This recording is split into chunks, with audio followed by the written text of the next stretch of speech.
Baiklah, Assalamualaikum warahmatullahi wabarakatuh. Layanan ojek online ataupun ojol telah menjadi bagian tak terpisahkan dari kehidupan masyarakat urban. Dengan harga yang relatif murah dan layanan yang cepat, ojek online menjadi solusi mobilitas bagi jutaan masyarakat, terutama di kota besar.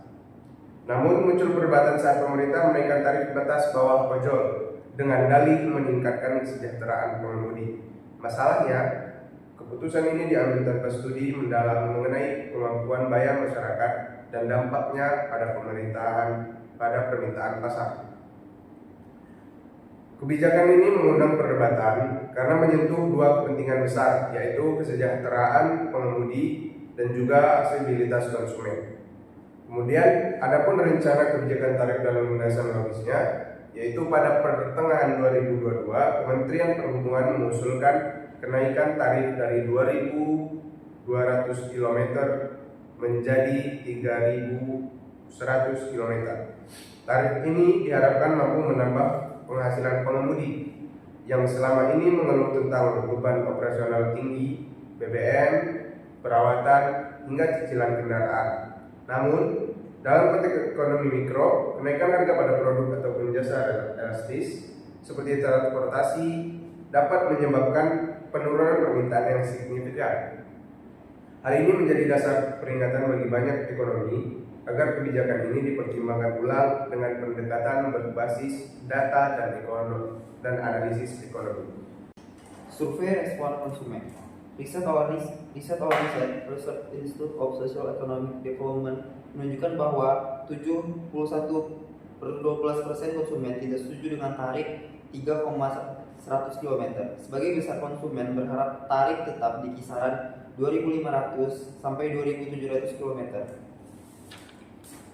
Nah, data juga menunjukkan bahwa pengguna dominan ojol adalah kelompok berpenghasilan rendah hingga menengah seperti pekerja kantoran, pelajar, dan pedagang kecil. Jika tarif terlalu tinggi, konsumen cenderung beralih ke mode transportasi lain seperti angkutan kota, bus, atau bahkan seperti motor pribadi. Potensi dampak terhadap permintaan dan pasar. Dalam jangka pendek, kenaikan tarif bisa terlihat menguntungkan bagi pengemudi karena pendapatan perjalanan meningkatkan, namun dalam jangka panjang penurunan jumlah perjalanan berdampak pada pendapatan total. Adapun dampak lainnya, penurunan loyalitas pengguna tetap, pengemudi makin sulit mendapat order, meningkatnya waktu tunggu, platform ojol menghadapi tantangan represi pengguna. Kondisi ini dapat menciptakan lingkaran setan di mana baik pengemudi maupun perusahaan penyedia jasa terdampak secara negatif. Rekomendasi dan strategi kebijakan transportasi digital. Pemerintah sebaiknya menggunakan pendekatan evidence-based policy dalam menetapkan tarif dan regulasi lainnya. Rekomendasi: lakukan uji coba tarif secara terbatas di beberapa kota sebagai pilot project. Gunakan big data dari platform untuk memahami pola perjalanan dan biaya real pengemudi. Bangun perform diskusi melibatkan pengemudi, konsumen, ahli, dan perusahaan. Terapkan sistem tarif fleksibel berbasis wilayah dan waktu, misalnya tarif puncak dan tarif malam.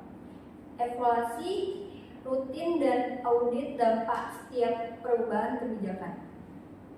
Kesimpulannya, kenaikan tarif ojek online memang ditujukan untuk meningkatkan kesejahteraan pengemudi, namun tanpa strategi penyeluruh, kebijakan ini justru berpotensi kontraproduktif.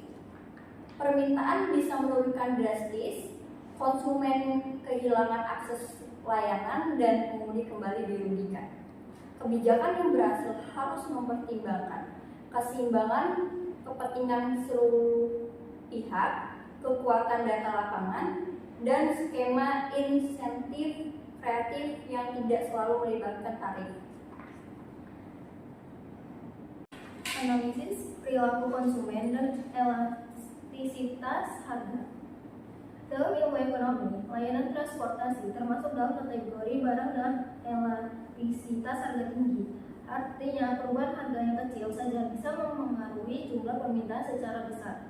Konsumen ojol sangat peka terhadap harga karena mereka menggunakan layanan ini secara rutin. Jika harga naik dan pendapatan tidak berubah, maka konsumen akan mengurangi frekuensi penggunaan, mengalihkan kebutuhan transportasi ke alternatif lebih murah, mencari promo atau diskon dari platform kompetitor. Solusi alternatif untuk kesejahteraan pengemudi. Daripada menaikkan tarif, terdapat solusi lain yang lebih berkelanjutan. Pengurangan potongan platform, meningkatkan take home pay pengemudi. Skema insentif dinamis seperti bonus per jumlah order di zona sibuk. Pelatihan pelayanan pelanggan agar pengemudi mendapatkan tip lebih besar. Penutupan dan harapan. Transportasi digital seperti ojek online adalah salah satu bentuk inovasi yang membantu mobilitas dan ekonomi masyarakat. Kami berharap kebijakan tarif dapat dibuat secara inklusif, transparan, dan adaptif terhadap perubahan ekonomi sosial. Semoga ke depan baik pengemudi maupun pengguna dapat memperoleh manfaat optimal dari sistem transportasi digital yang sehat, adil, dan berkelanjutan. Sekian diskusi dari kami tutup. Wassalamualaikum warahmatullahi wabarakatuh.